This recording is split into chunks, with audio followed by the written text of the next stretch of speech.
दोस्तों उम्मीद है तव्हां ख़ुशि हूंदव, ख़ैरियत सां हूंदव। अॼु मुख़्तार अली शीदी जो एल्बम तव्हांजे साम्हूं आहे। एल्बम आहे 22हों ज़ख़्मी दिल। एल्बम तमामु बहितरीनु अथव।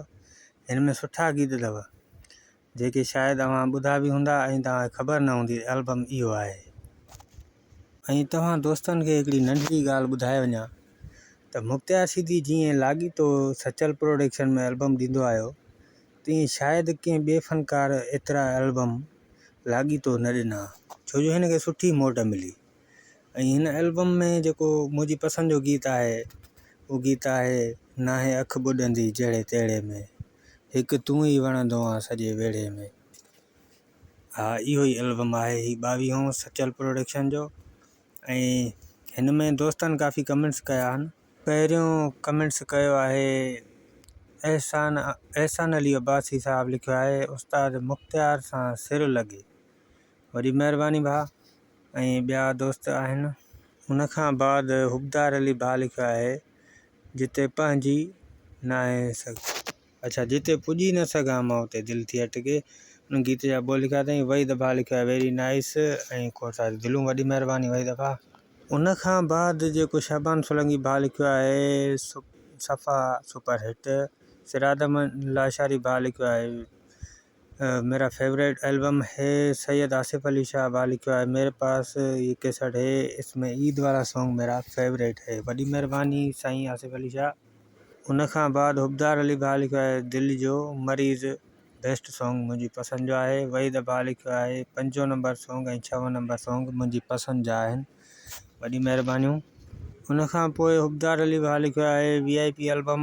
वहीद भाउ लिखियो आहे वेरी नाइस पिक्चर। हुबदार अली भाउ लिखियो आहे बेस्ट मुख़्तार अली शीदी, वॾी महिरबानियूं। लख कुर्ब लख लाइक दोस्तनि भाइरनि जा। कमेंट्स कयो पिया, साथ ॾियो पिया, वॾी महिरबानियूं।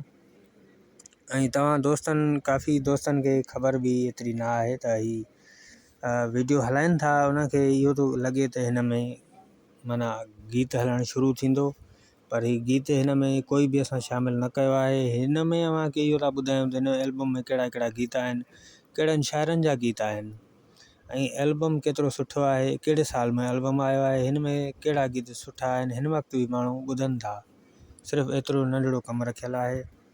काफ़ी दोस्तनि पसंदि कयो आहे, इनशाला अव्हांखे बि पसंदि ईंदो। हाणे हिन जे गीतनि ॾे हलूं।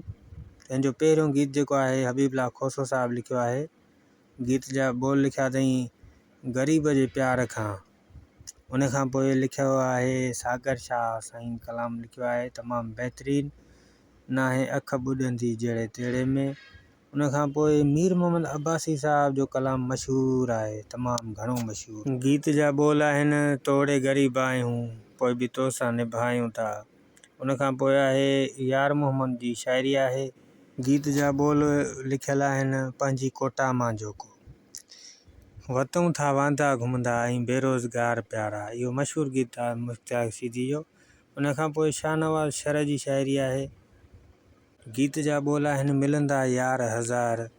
उन खां पोइ गीत आहे ॾुख में अल्लाह ॾुख में ॾुखाए विया पिरी यार प्यारा। उन खां पोइ आहे ग़ुलाम रसूल जी शाइरी आहे। इहो गीत बि मशहूरु आहे, अॼु गेरनि सां थो घोर वञे। ऐं उन खां पोइ मुख़्तार शीदी जो सुपर गीत आहे। गीत जा बोल आहिनि ॻाढ़ो पाए या साओ पाए। ऐं उन खां पोइ सागर शाह जो हिकु गीत आहे।